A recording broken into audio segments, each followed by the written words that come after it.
को 100 पत्र अनगिनत प्रेसिडेंट हाउस को लगता है वायसराय इरविन का काल हो। हमारे पत्र का कोई संज्ञान नहीं है। हमारा संवाद और जवाबदेही का हमारा डेमोक्रेटिक राइट क्या है? ये हमारे देश की जनता तमाशा देखती है, सहती है, दबती जाती है। उसके ऊपर आप चाहे कितना भी कुठाराघात करो, वह दबती जाती है, सहती। मैं बता तो रहा हूँ, 5 सांसद, विधायक, मंत्री, IAS हमारे देश के सबसे गरीब लोग हैं। करके जिस तरीके से बवाल खड़ा हुआ है वह आए दिन स्थानीय वासी ही नहीं बल्कि देश में जो भी एक राज्य से दूसरे राज्य में, यूं कहें कि एक जिले से दूसरे जिले में जो लोगों का आवागमन हो रहा है वो कहीं ना कहीं टोल टैक्स के रूप में बड़ा भारी पड़ रहा है। आप देख सकते हैं हमारे साथ पूर्वांचल गांधी और ये शिवसेना से जुड़े हुए व्यक्ति हैं, लल्लन जी हैं। लगातार इस मांग को लेकर के आज गांधी प्रतिमा के नीचे आए हुए हैं। तो आइए हम लोग इन्हीं से जानते हैं क्या मुद्दे शामिल किया आपने इसमें। देखिए, टोल टैक्स निश्चित तौर पे हम लोगों की स्वतंत्रता पे जो है एक जंजीर है। टोल टैक्स कहीं से वाजिब नहीं है। जब हम गाड़ी खरीदते हैं, कोई भी मध्यम वर्गीय गाड़ी खरीदता है, एक्साइज ड्यूटी के साथ वह रोड टैक्स भी एक बार में जमा करता है, वन टाइम टैक्स जमा करता है। और हमारी जो सरकारें हैं, वर्तमान सरकार जो है, ये लगातार टैक्स जो है टैक्स बढ़ाते जा रही है। टैक्स, जबकि पिछली सरकारों में आप पहले जो भी रहा है, पहले टैक्स घटते जाता था, साल दर साल जो है टैक्स का दर घटता जाता था। एक बार लखनऊ दिल्ली अगर हमको या किसी भी मध्यम वर्ग को, किसी भी मध्यम परिवार को अगर लखनऊ या दिल्ली जाना पड़े किसी इमरजेंसी में, तो डीजल वगैरह तो किसी तरह वो व्यवस्था कर लेता है। टोल के नाम पे वो एकदम घबरा जाता है, परेशान हो जाता है। इतना ज्यादा टैक्स लगता है। हमको लगता है एक बार दिल्ली अगर आप जा आ रहे हैं तो आपके 4,500-5 हजार रुपए केवल और केवल टोल टैक्स में लग जाते हैं, जो कहीं से वाजिब नहीं।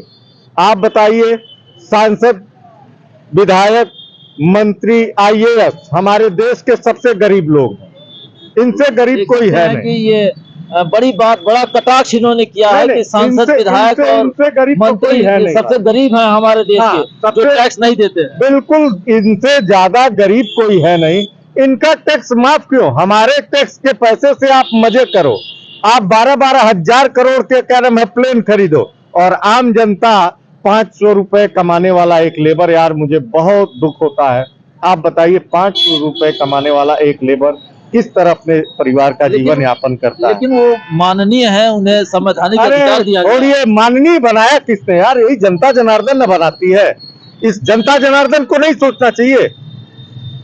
अगर कोई, मुझे कहने में कोई गुरेज नहीं है, अगर इस देश में सबसे ज्यादा कोई दोषी है तो वह हमारे देश की सम्मानित जनता जनार्दन ही है। जनता को सड़कों पर उतर के आगे आकर सब विरोध करना अगर सम्मानित जनता जनार्दन अपने अधिकारों के, मौलिक अधिकारों के बारे में सोचकर उसके हिसाब से मौलिक अधिकारों का जब हनन होता है उस पर आवाज उठाए, आपको मैं बताता हूं, सबकी नेतागिरी धरी की धरी रह जाएगी। कोई भी टैक्स, कोई भी जनहित, जनता के विरुद्ध लाने वाला कानून लाने के पहले 100 बार लोग सोचेंगे। लेकिन दुर्भाग्य है, कहीं न कहीं हमारे देश में यह पहले से रहा है, जिस कारण हम गुलामी भी झेले हैं। हमारे देश की जनता तमाशा देखती है, सहती है, दबती जाती है। उसके ऊपर आप चाहे कितना भी कुठाराघात करो, वह दबती जाती है, सहती। मैं बता तो रहा हूँ, 500 रुपए कमाने वाला क्या यार, क्या जीवन जीता होगा? क्या रोजी रोटी बेचारा क्या खाना खाता होगा वो? आप बताइए, इस महंगाई के जमाने में अभी थोड़ा सा चोट लग जाए, कोई बात हो जाए, किसी की मेडिकल की जरूरत पड़ जाए, आपको district hospital, medical college, AIIMS में कोई सुनवाई नहीं होती। सरकारें तमाम दावे कर दे। देखिए, मैं रूलिंग पार्टी के साथ हूं, मैं रूलिंग पार्टी के साथ हूं, लेकिन हम इसकी परवाह कभी नहीं करते। हम सदैव जनता के हितों के लिए लड़ते हैं। इसके लिए मैं रहूं ना रहूं, मैं पार्टी मुझे निकाल दे, कर दे, मुझे मंजूर है। लेकिन जनता जनार्दन, मैं देखता हूं ना, मैं डिस्ट्रिक्ट हॉस्पिटल जाता हूं। एक सेकंड के लिए मैं रोकना चाहूंगा कि इसी वर्तमान सरकार के लोग कह रहे हैं कि कहाँ गरीबी है, कहाँ महंगाई है, हर हाथ में 10,000 का मोबाइल है, तो क्यों आप इतना निगेटिव देख रहे हैं? बेशर्मियत है, बेशर्मियत है, केवल बेशर्मियत है। बेशर्मियत कहने की बात है। कोई मंत्री विधायक देखिए ना, जितने मंत्री विधायक सांसद हैं, ये सब क्या करते हैं? सब व्यापार करते हैं। इनके आप स्कूलें देख लें, इनके आप कॉलेजेस देखिए, इनके अब नर्सिंग होम खुलने लगे, इनके अब क्या नाम है ये शादी समारोहों के सब खुलने लगे। ये तो अपना व्यवसाय चला रहे हैं। आप स्कूल फीस कम होने के बारे में अगर सोचे तो कतई नहीं होगा, क्योंकि इस देश के 80% नेताओं के ही स्कूल हैं, कॉलेज हैं, मेडिकल कॉलेज हैं, चाहे नर्सिंग होम्स हैं, ज्यादा से ज्यादा इन्हीं लोगों के चलते हैं। और ट्रस्ट के माध्यम से इस देश पे जो कब्जा नीति चल रही है, ट्रस्ट बनाओ, कब्जा करो, कौन देख रहा है उस पे, कौन देख रहा है? और बड़े दुर्भाग्य की बात है, जो आवाज उठाने वाले हैं उनका साथ भी यह जनता जनार्दन नहीं देती। जनता जनार्दन यह मान चुकी है कि हमें यही जीवन जीना है, इसी तरह जीना है, यही मरना है। लेकिन ईश्वर ने, भगवान ने हम लोगों को दिया है, हम कभी भी किसी भी प्रकार का अमानवीय कृत्य बर्दाश्त नहीं कर सकते। हमारे मन में यह आता है, हमारे मन में जो है वेदना है, पीड़ा है लोगों को देख के, और हम इसके लिए आवाज उठाते हैं, और जब तक शरीर है हम उठाते हैं। लोक कल्याण के नीति से शुरू हुई कहानी कहीं ना कहीं अब एक नया मोड़ लेती जा रही है। हमारे साथ पूर्वांचल गांधी हैं। सर, मैं देख रहा था आपने एक राष्ट्रपति महोदय को पत्र लिखा है कि ये बंदी जीवन या तो आप हमें जेल में डाल दो, नहीं तो ये क्रूर हुकूमत अपने समाप्त करो, और टोल टैक्स तो तत्काल समाप्त करो। क्यों ऐसा लिखा है?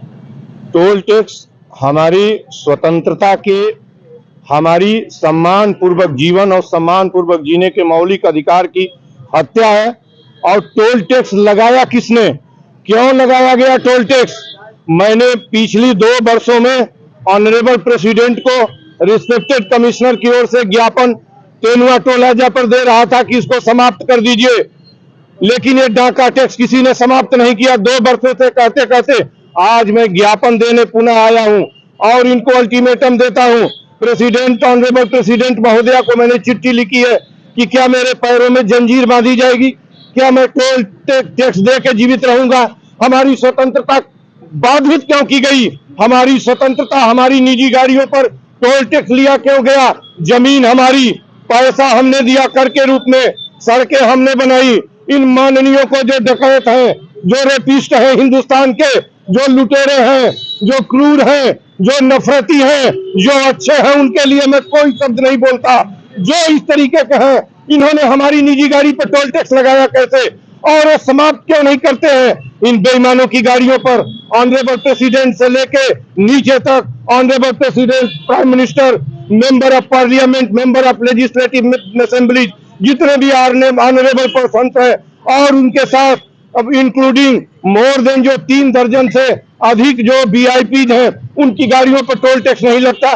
हमने सड़कें सजाई, हमारी जमीन पर सड़क बनती है, हमने सड़कें कर दे के बनवाई, हमारी जमीन पर हमारे ऊपर टोल टैक्स क्यों लगता है? हमारा संविधान की, अब संविधान की समानता का अधिकार कहा जाएगा? और हम 90% लोग बड़े मुश्किल से कर्ज और उधार लेके, छोटे मोटे लोग गाड़ी खरीदते हैं, और जब हमारी गाड़ी सड़क पर जाती है, जब गाड़ी खरीदा तो एक्साइज ड्यूटी दिया, 1 टाइम रोड टैक्स दिया, 50 रुपए का डीजल पेट्रोल 100 रुपए में भराया, और सड़क पर जाते हैं तो डकैत हमारे ऊपर टोल टैक्स लगाते हैं। 26 जनवरी को गणतंत्र दिवस है, स्वतंत्रता दिवस है, कान खोलकर हुकूमत सुन ले। और ऑनरेबल प्रेसिडेंट को मैंने आज एक ऐसा पत्र लिखा हो कि उनको यदि समझ में आए तो जब तक एक क्रूर जालिम हुकूमत, ऐसे कर को लगाने वाली सरकार मौजूद है, मैं परमानेंट जेल में रहने के लिए मौजूद है।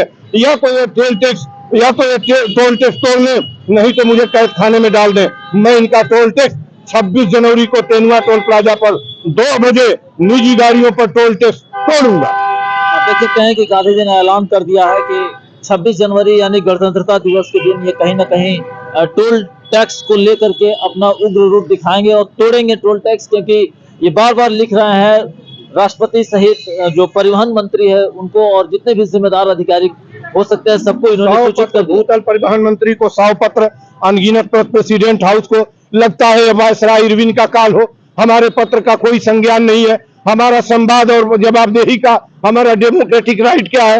ये डिक्टेटरशिप चलती है क्या? हमारी बात भी तुम नहीं सुनोगे, हमारे ऊपर टैक्स भी नहीं लगाओगे, हमारी बात भी नहीं सुनोगे, हम तुम्हारे टैक्स को तोड़ देंगे 26 जनवरी को, छोड़ेंगे नहीं किसी कीमत। टोल टैक्स को लेकर के अंतिम तौर पे क्या बताएं? जी, मैं हम लोग 2 साल से टोल टैक्स के लिए हमेशा माननीय जिलाधिकारी, माननीय कमिश्नर महोदय के माध्यम से, माननीय प्रधानमंत्री जी, राष्ट्रपति जी,